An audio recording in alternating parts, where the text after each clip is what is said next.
Welcome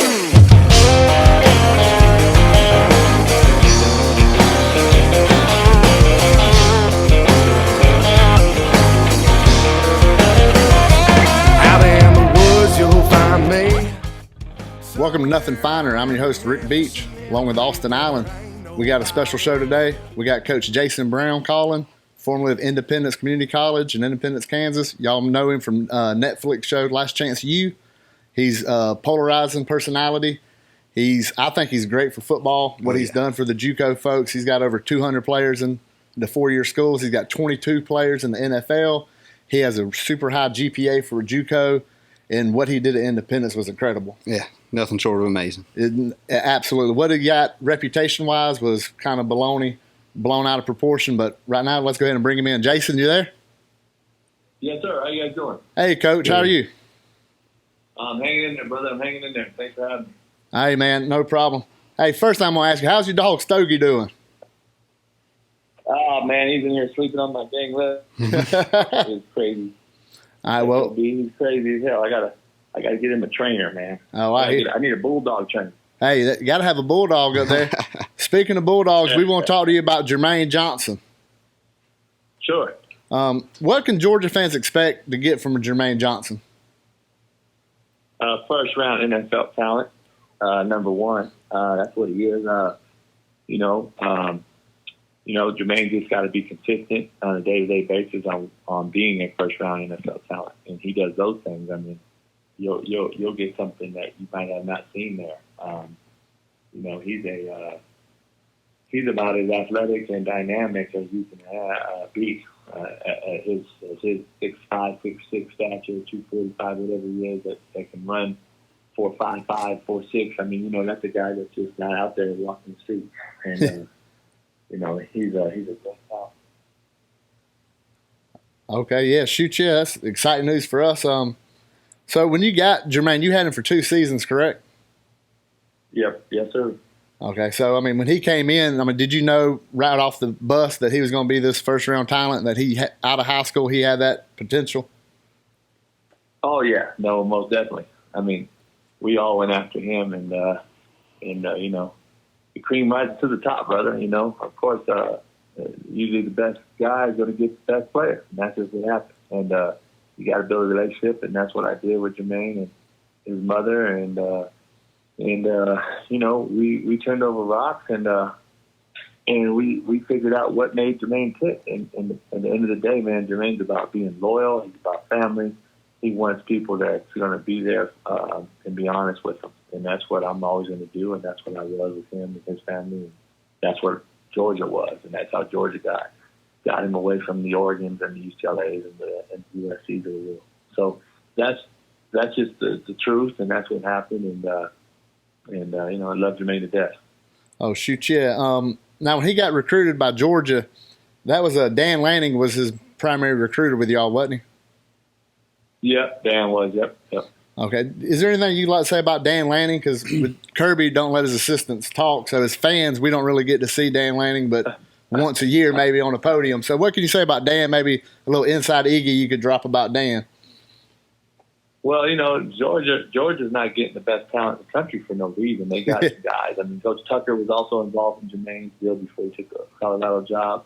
And Coach Lanning was recruiting Jermaine as much as I did when I got him, and that's what it's going to take.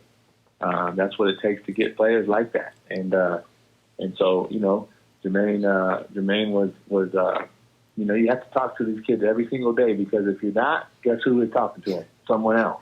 And I think Dan did a heck of a job with that and represented Coach Smart very well. And I think he deserved the raise he got and the promotion that he got. And so, he's a hell of a young coach. Yes, sir. Coach, this is Austin. Wondering what responsibilities did you give Jermaine in his position within your system? What was his responsibility, play in and play out? Jermaine was so athletic and dynamic. He was so smart. Jermaine's very smart now, very bright. Out of high school, I told him, I said, you just didn't have any application. You didn't apply yourself. And that's what he did. He lacked application in the whole process of school. And and so he just didn't apply himself, and he did that with me, and it showed how smart he was with over a 3.0 with me. So he did a great job, and he's doing a great job at Georgia, and so we gave him quite a broad list of duties. I mean, you know, we first of all, we asked him to be a leader every day and conduct himself the right way in the dorm and all those things that you do. And he led by example, and a lot of players knew who he was and followed him in that light. And then at the other end of the day, you know, we can drop him in coverage. We can put him on a slot. We can put him in mug the tight end with him all day long. He can run with anybody. And then we can just speed rush him off the edge. And so having a guy like him, and then we had a guy like Corey Dang on the other side of him who's at Cal. I mean, he could have went anywhere in the country as well. Another 6'6", long-range guy. I mean, with those two guys, you can do so many things, and it gave us great range on defense to be able to, you know, do different things and present different looks for offenses. And you know, it made it hard on other opponents. Now, you mentioned you had one player go to Cal.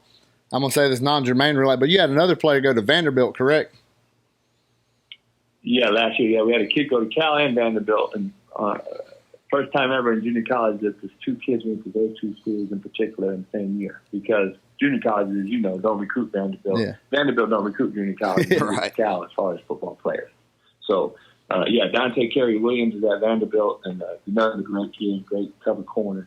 And then Corey Daines at Cal Berkeley.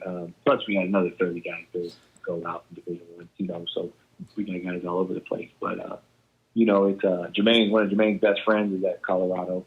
Another outside backer, DN type kid. So we had a lot of success getting guys out. Obviously, 101 in 3 years, 40 Power Fives. I mean, so that's unrivaled. It's not even close. And so you know, we did a good job getting those guys out, and those guys bought in and listened. And so those are the guys that make it. The guys that don't make it, you know, they go smoke in the dorms and steal at Walmart and, you know, bash you on social media. You know, those are those guys. So, you know, Well, we saw what I'll be able to sleep at night. No, absolutely. Yeah. We saw what Jermaine was saying about you on Twitter, how much how much love he has for you, how much respect he has, and really going through there, all your players that are at D1 4-year schools have all said nothing but respectful things about you. And to me, that's more inclination on the man you are, how much they looked at you, because we know the guys that you kick off are going to have negativity. They're all going to be eat up with it. So, I mean, to see who you really are is really just look at the guys that you've led down the road, and I think that's more who you are. Nah, yeah, you know, it's always like that. I mean, it's really sad. It's the coaches that you fire. Those are the ones that you got to watch out for. Those are like they're the most enabled slaps in the world, man. Those are the guys. They got a little bit of venom, huh? These outlets will have these guys on their radio show. It's crazy. It blows my mind that they want the bottom feeders on the radio show to hear their side when they're really comical. But now, you know, it's you know, the kids know the truth, man. And they film me 16. They show 16 hours of my life out of 4,000 hours, or whatever they filmed it.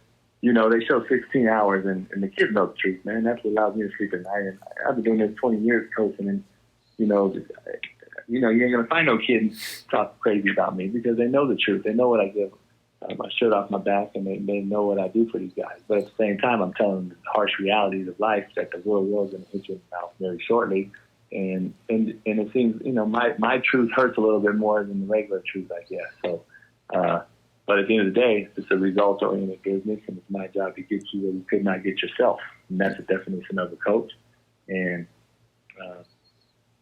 you know, at the end of the day, hate me now, love me later, like my book says. Hey, at the end of the day, you know, that's what it's about. Yeah, that's what I was about to ask you now. You got the book, Hate Me Now, Love Me Later.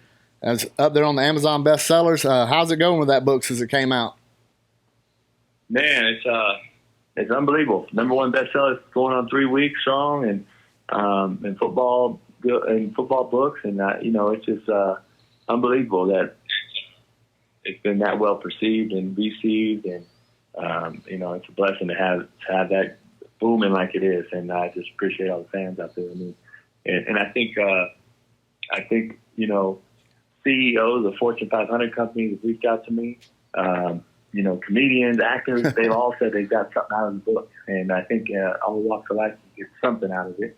Just like I try to tell these players and these kids, I just want to save one of you guys, not all of you, because I'll never save you all. Yeah. So I tell coaches that every day. You're going to spread yourself thin and have gray hairs like me if you try to save all these cats. Then you can't save them all.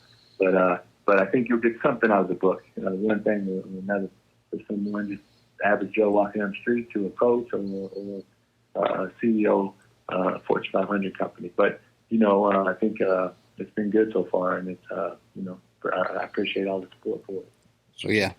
Coach, I got one more Jermaine Johnson question for you.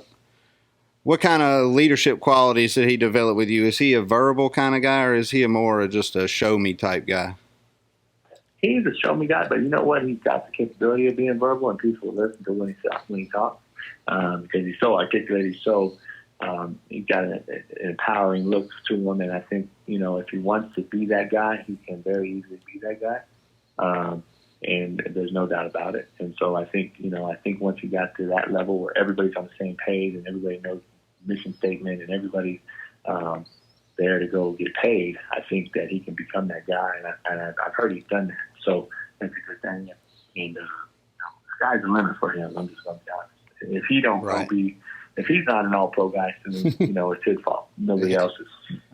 Absolutely. Well, Coach, we appreciate you coming on. Everybody listening, I hope y'all go to Amazon, go to Barnes & Noble, get the physical copy of the Hate Me Now, Love Me Later. Coach Jason Brown on the phone. We appreciate you coming on, Coach, and it really means a lot that you wanted to come on. You said you wanted to come on because you love Jermaine, and us being an up-and-coming podcast, we really appreciate the support and the belief you had in us and coming on, and it means a lot to us. It means a lot that you would do this for Jermaine. So we appreciate it, Coach. Oh, yeah. Hey, I appreciate you guys having me. Good luck with that. I appreciate it. Thank you, sir. Well, you got Brenton Cox leaves on Monday. He goes to the transfer portal. So we're looking at a position of need coming in there. And you got to think Jermaine Johnson's next man up. Oh, yeah, definitely.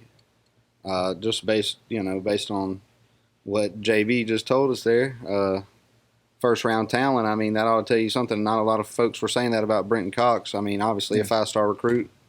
And, things didn't pan out. But now, I think sometimes when stuff like this happens, it's addition by subtraction. Correct. Say. So. Well, it just bumps somebody up in the depth chart, but it's less of a battle. You're going to have Nolan Smith. You got Walter Grant, not Jermaine Johnson. You got all this talent. You still got Robert Beal. So the talent's there.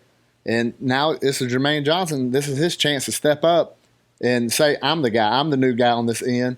And I'm excited. We hear JB got us even more fired up about some Jermaine Johnson. And he's an older cat, so he's coming in a little bit older than, Nolan Smith. So he's up there around Robert Beal's age. He was in that same high school class. I think is exciting. So go get the book, Hate Me Now, Love Me Later. Oh, yeah. It's really important. Coach, we know his situation in Independence, how it ended. Yeah. So, he's selling the books. Hey, go support the guy. We know he was misunderstood, probably the most misunderstood person in football. Definitely. And most definitely. It's not fair how he got kind of railroaded out of that job. Yeah. We know the stuff he said. We might not agree with how he said things, but he got the job. I'm a results guy. He got people to college. He's never had a player go to a 4-year school and get kicked out. He's never had, and that's over 200 players. Yeah. So that's saying what they learned from him. Exactly. It's just he brings the business mentality. Oh, absolutely. Straight and to he's business. Really misunderstood. But I mean, like we've heard him say on his other media availability, I mean, if their record was flipped around, then he wouldn't have lost his job. No, you know what I'm saying? even with the comment. Yeah, exactly. So, I mean, that's how people are. I think Independence wanted him out of there already. Oh, yeah. They've gone into the troll jobs, people getting fake accounts and all that stuff. But really, we ain't got any more time today. We wanted to get this interview. I think it was really insightful on Jermaine. Yeah. And I think we kind of shed some more light on who Coach Jason Brown is as a man and his reputation as a coach and how good he's done. We're still on Twitter, @NothingFinerPod. We're on Facebook.com/NothingFinerPod. Austin, what can you tell us about YouTube? YouTube, Nothing Finer Pod. Like and subscribe, share, help us get this interview out here and all our future videos and stuff. Y'all go check it out. There's a good little catalog of about 9 videos on there. Just ready to get into the season, so let's go. Yeah, absolutely. You got Facebook, Instagram, Twitter. We're on everything. Share us. We need follows. We want you to share the video, get the word out there. We appreciate the people that's been doing that already as we get our steps going. Mm-hmm. We're getting bigger. We appreciate everybody's with their support. So God bless and go Dogs.